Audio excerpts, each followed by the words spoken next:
Hi friends, నేను మీ Anantapuram lecturer. EAMCET counselling document verification కోసం అయితే వెళ్తున్నాం సార్. మరి ఏం తీసుకెళ్ళాలి? ఎందుకంటే ఆ రోజు రిస్క్ ఉంటుంది కదా. మరి ఏదో ఒక్కటి తక్కువైనా కూడా మళ్ళీ ప్రాబ్లం అవుతుంది, మళ్ళీ తీసుకోవాలంటే కష్టం అవుతుంది. కాబట్టి వెరిఫికేషన్ రోజు ఖచ్చితంగా ఇవి మెయింటైన్ చేయండి. తీసుకెళ్ళినట్టయితే మీ వెరిఫికేషన్ ఈజీ అవుతుంది. కాలేజీకి డైరెక్ట్గా మీరు వెళ్ళొచ్చు అనమాట. అక్కడ వెరిఫై చేసిన తర్వాత కాలేజీ అలాట్ చేస్తారు కాబట్టి ఖచ్చితంగా ఉండాలన్నమాట. సో లైక్ చేయండి, సపోర్ట్ చేయండి, అలాగే షేర్ చేయండి. సో ఫస్ట్ అయితే మనకి ర్యాంక్ కార్డ్ అయితే ఉండాలి. మనకి ర్యాంక్ వచ్చి ఉంటుంది కాబట్టి అది మనం కార్డ్ అయితే మనం చూపించాల్సి వస్తుంది. హాల్ టికెట్ కూడా ఉండాలి. తర్వాత ఇంటర్ మార్క్ లిస్ట్ మనకి ఇచ్చింటారు కదా, అది చిన్నదైనా పెద్దదైనా ఖచ్చితంగా ఉండాలి. టీసీ ఉండాలి. అప్పుడు ఇంటర్ మార్క్ లిస్ట్ అప్పుడు లోపల పెద్దది వస్తుంది, no problem.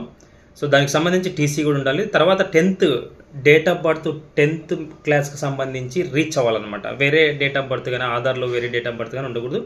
So 10th class కూడా తీసుకెళ్ళడం మంచిదన్నమాట. సో స్టడీ సర్టిఫికేట్స్ వచ్చేసి 6వ తరగతి నుంచి ఇంటర్మీడియట్ వరకు స్టడీ సర్టిఫికేట్స్ అయితే కావాలి.